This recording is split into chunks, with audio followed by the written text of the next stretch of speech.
Waalaikumsalam, silakan masuk.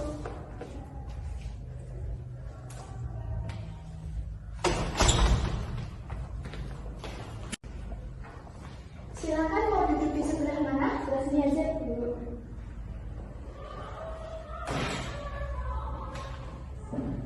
Apakah sudah nyaman? Sudah, Bu. Baik, kita mulai konseling pada pagi hari ini dengan berdoa terlebih dahulu. Berdoa dimulai. Berdoa selesai. Sebelumnya untuk mengonfirmasi, ini Mbak Dia yang sudah mengonfirmasi lewat WA itu ya? Ya, Bu. Tadi datang ke sini dengan siapa? Pembimbing, Bu. Bagaimana perjalanan menuju ke sini? Tadi ada sedikit kendala di jalan karena macet, Bu. Oh, begitu. Sebelumnya terima kasih karena Mbak Dia sudah mau datang ke sini. Jadi, permasalahan apa yang membuat Mbak Dia ingin melakukan konseling dengan saya? Saya merasa gagal, Bu, karena cita-cita saya tidak tercapai, yaitu ingin menjadi seorang dokter karena keterbatasan ekonomi keluarga saya. Namun saya juga sudah mencari info beasiswa untuk ke Fakultas Kedokteran, namun usaha saya sangat gagal. Saya paham perasaan Mbak Dia. Pasti Mbak Dia kecewa dan sedih sekali ya. Lalu, apakah perasaan itu mengganggu aktivitas keseharian Mbak Dia? Iya, Bu, saya merasa gelisah dan susah tidur. Baik Mbak Dia, terima kasih karena sudah menceritakan hal-hal berat itu kepada saya. Saya bisa melihat Mbak Dia itu pribadi yang kuat dan bekerja keras karena Mbak Dia mencari info beasiswa ke fakultas impian Mbak Dia. Tapi Mbak Dia perlu ingat bahwa kegagalan itu bukanlah akhir dari segalanya. Bisa jadi Mbak Dia menemukan titik baru di kehidupan Mbak Dia yang belum pernah Mbak Dia bayangkan sebelumnya. Lalu, tujuan seperti apa yang ingin Mbak Dia capai dalam konseling kali ini?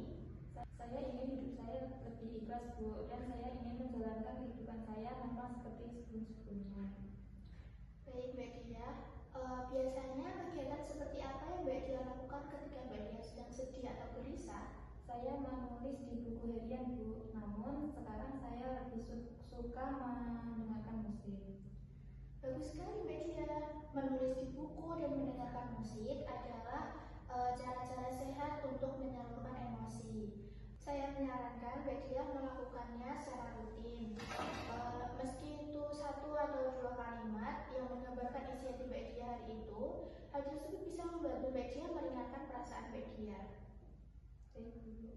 Untuk pendekatan konseling yang akan Ibu lakukan kali ini adalah pendekatan psikoterapi Islam dengan metode zikir seperti dalam surat Al-Baqarah ayat 286, yaitu Bismillahirrahmanirrahim, la yukallifullahu nafsan illa wus'aha, laha ma kasabat wa 'alaiha ma kasabat, Rabbana la tu'akhidna in nasina aw akhtana, Rabbana wa la tahmil 'alaina isran kama hamaltahu 'alal ladzina min qablina, Rabbana wa la tuhammilna ma la taqata lana bih, wa'fu 'anna waghfir lana warhamna anta maulana fansurna 'alal qaumil kafirin. Ayat tersebut bermakna bahwa tekanan dan cobaan merupakan karunia dari Allah Subhanahu wa taala kepada manusia yang berdasarkan kemampuan dari manusia itu sendiri. Begitu Mbak Dia. Nah, zikir digunakan oleh orang-orang mukmin untuk mengingat Allah. Zikir bisa dilakukan oleh hati ataupun lisan. Lafaz zikir bisa berupa takbir, tahmid, tasbih, dan sebagainya. Kali ini BD bisa mengikuti Ibu melakukan zikir bersama ya. Astagfirullah, astagfirullah, la ilaha illallah, la ilaha illallah, subhanallah, subhanallah, alhamdulillah, alhamdulillah, Allahu akbar, Allahu akbar, la haula wala quwwata illa billah, la haula wala quwwata illa billah. Dengan perasaan Mbak Dia sekarang, Saya merasa lebih ringan, Bu. Masya Allah, Ibu senang sekali mendengarnya. Semoga Allah memberikan kesembuhan kepada Mbak Dia. Setelah ini, tetap perbanyak zikir, menjaga sholat, dan membaca Al-Quran Mbak Dia, terutama surat Yunus ayat 62 tentang larangan berputus asa. Mbak Dia juga harus berjanji kepada diri Mbak Dia sendiri untuk bisa bangkit dan kembali bersemangat menjalani hari-hari Mbak Dia. Amin. Saya akan berusaha melakukannya, Bu. Baik, apakah masih ada yang ingin Mbak Dia sampaikan? Sepertinya belum ada, Bu. Baik, kalau begitu di sini Ibu ada buku panduan sholat rawatib, bisa Mbak Dia pelajari dan praktekkan sendiri di rumah. Di dalamnya juga ada tugas rumah, nanti Mbak Dia bisa checklist setelah sholat wajib dan sholat rawatib selama 14 hari ke depan ya. Untuk konseling selanjutnya, Ibu jadwalkan minggu depan di hari yang sama dan di jam yang sama. Apakah Mbak Dia setuju? Setuju, Bu.